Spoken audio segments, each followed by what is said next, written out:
கம்யதாஸ் kitchen சொந்தங்கள் அனைவருக்கும் வணக்கம். எல்லோரும் எப்படி இருக்கீங்க? நல்லா இருக்கீங்களா? இன்றைக்கி நம்ம பார்க்க போகிற ரெசிபி என்னன்னு பார்த்தீங்கன்னா, உருளைக்கிழங்கு பட்டாணியை பயன்படுத்தி ரெஸ்டாரண்ட் ஸ்டைலில் ஒரு சூப்பரான கிரேவி தான் பார்க்க போகிறோம். இது செய்கிறதும் ரொம்பவே சுலபந்தான். பிகினர்ஸ் கூட ஈஸியாக பண்ணிடலாம். ரொம்ப டேஸ்டியாக இருக்கும். உங்கள் வீட்டு குட்டீஸ்லாம் திரும்ப செய்ய சொல்லி கேட்பாங்க. அந்த அளவுக்கு சுவையாக இருக்கும். உங்களுக்கு பார்க்கும் போதே தெரியும் இது எந்த அளவுக்கு டேஸ்டியாக இருக்கும் அப்படின்னு. கண்டிப்பாக நீங்கள் இந்த மெத்தடில் உங்கள் வீட்டில் ஒரு முறை ட்ரை பண்ணுங்கள். இப்போ வாங்க இதை எப்படி செய்கிறதுன்னு பார்க்கலாம்.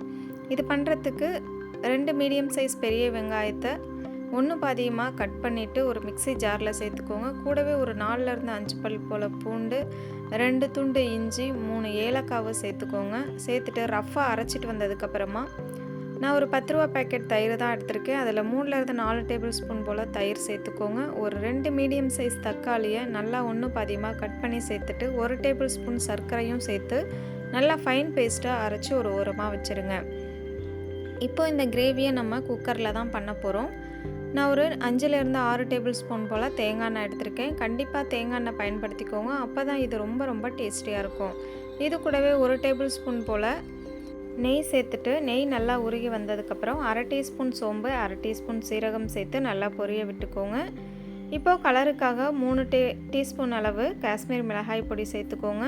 உங்கள்கிட்ட காஷ்மீர் மிளகாய் பொடி இல்லை அப்படின்னா 1/2 டீஸ்பூன் அளவு தனி மிளகாய் தூள் சேர்த்துக்கோங்க. சேர்த்துட்டு நல்லா இதை கலந்துக்கோங்க. ஏன் நம்ம ஆயிலில் சேர்க்குறோம் அப்படின்னா கிரேவி நல்லா கலர் கொடுக்கும். அதுக்காக தான் நம்ம இந்த மிளகாய் தூளை ஆயிலில் சேர்த்துக்கிறோம்.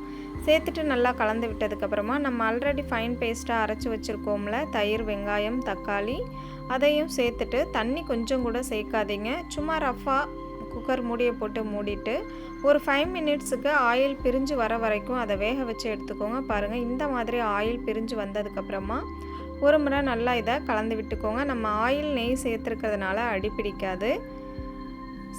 சேர்த்து நல்லா கலந்ததுக்கப்புறமா நம்ம ஜாரை அலசிட்டு தேவையான அளவு தண்ணி சேர்த்துக்கலாம். நான் இன்றைக்கி ஒரு 5 பேர் சாப்பிட்ற அளவுக்கு தான் இந்த கிரேவி செய்து காமிச்சிருக்கேன். அதுக்கு உண்டான மெஷர்மெண்ட்டு தான் நான் உங்களுக்கு சொல்லியிருக்கேன். நீங்கள் கூடவோ குறைவோ செய்கிறீங்க அப்படின்னா மசாலாக்களை குறைச்சி பயன்படுத்திக்கோங்க. இப்போது உருளைக்கிழங்கு ஒரு சின்ன சைஸில் 2 உருளைக்கிழங்கு எடுத்துகிட்டு தோலெல்லாம் நீக்கிட்டு ஸ்கொயர் ஷேப்பில் கட் பண்ணி வச்சுருக்கேன். ஓவர் நைட் ஊற வச்ச பட்டாணியும் சேர்த்துருக்கேன். ஒரு 2 கைப்பிடி அளவு சேர்த்துருக்கேன். பட்டாணியை வேக வைக்கல, அப்படியே தான் சேர்த்துருக்கேன். இப்போது இதில் 1/2 டேபிள் ஸ்பூன் அளவு கரம் மசாலா, 1/2 டேபிள் ஸ்பூன் அளவு தனியாத்தூள், 1/2 டீஸ்பூன் அளவு மஞ்சள் பொடி, 1/2 டேபிள் ஸ்பூன் அளவு உப்பும் சேர்த்து நல்லா இதை கலந்து விட்டுக்கோங்க. நான் பட்டாணி சேர்த்துருக்கேன். இது ஆப்ஷனல் தான்.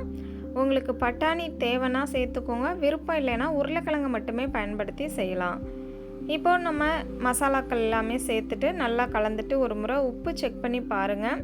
இந்த ஸ்டேஜில் உப்பு குறைவாக இருந்துச்சு அப்படின்னா நீங்கள் கொஞ்சம் சேர்த்துக்கலாம். கடைசியாக 1 டேபிள் ஸ்பூன் போல் கசூரி மேத்தியும் சேர்த்துக்கோங்க. கசூரி மேத்தி சேர்த்திங்க அப்படின்னா நல்லா ரெஸ்டாரண்ட் ஸ்டைலில் வாசனையாக ரொம்ப டேஸ்டியாக இருக்கும். உங்கள்கிட்ட கசூரி மேத்தி இல்லை அப்படின்னா ஒன்றும் பிரச்சனை இல்லை. ஒரு கைப்பிடி போல் கொத்தமல்லி இலைகளை நல்லா பொடுசாக கட் பண்ணிவிட்டு சேர்த்துக்கோங்க. சேர்த்துட்டு நல்லா மூடி போட்டு மூடிட்டு 4லேருந்து 5 விசில் விட்டு எடுத்துக்கோங்க. நான் பட்டாணி சேர்த்துருக்கிறதுனால 4லேருந்து 5 விசில் விட்டு எடுத்திருக்கேன். நீங்கள் உருளைக்கிழங்கு மட்டுமே பயன்படுத்தி செய்கிறீங்க அப்படின்னா 2லேருந்து 3 விசில் விட்டிங்கனாவே போதும். நல்ல ப்ரெஷர் தானாக ரிலீஸ் ஆகணும். முழுமையாக தானாக ரிலீஸ் ஆனதுக்கப்புறம் தான் நீங்கள் குக்கரை ஓப்பன் பண்ணி பார்க்கணும். பாருங்கள் எந்த அளவுக்கு திக்னஸாக எவ்வளோ சூப்பராக வந்திருக்குன்னு. பார்க்கும் போதே உங்களுக்கு சாப்பிட்ணும் போல் ஆசையாக இருக்கும். அந்தளவுக்கு இது டேஸ்டியாகவும் இருந்தது. இதே மெத்தடில் நான் சொல்லி கொடுத்த மெஷர்மெண்ட்டில் நீங்களும் உங்கள் வீட்டில் ஒரு முறை ட்ரை பண்ணி பாருங்கள். இது சப்பாத்தி, பூரி எல்லா விதமான டிஃபன் ஐட்டுக்கும் ஒரு சூப்பரான காம்பினேஷனாக இருக்கும். நீங்களும் இதே மெத்தடில் செய்து பார்த்துட்டு உங்களோட எக்ஸ்பீரியன்ஸ் எப்படி இருந்துச்சு அப்படிங்கிறத எங்கூட கண்டிப்பாக கமெண்டில் ஷேர் பண்ணுங்கள். நீங்கள் உருளைக்கிழங்கு பட்டாணிக்கு பதிலாக பன்னீர் கூட பயன்படுத்தி செய்யலாம். ரொம்ப சுவையாக இருக்கும். உங்கள் வீட்டு குட்டீஸுமே ரொம்ப விரும்பி சாப்பிடுவாங்க. தேங்க்யூ.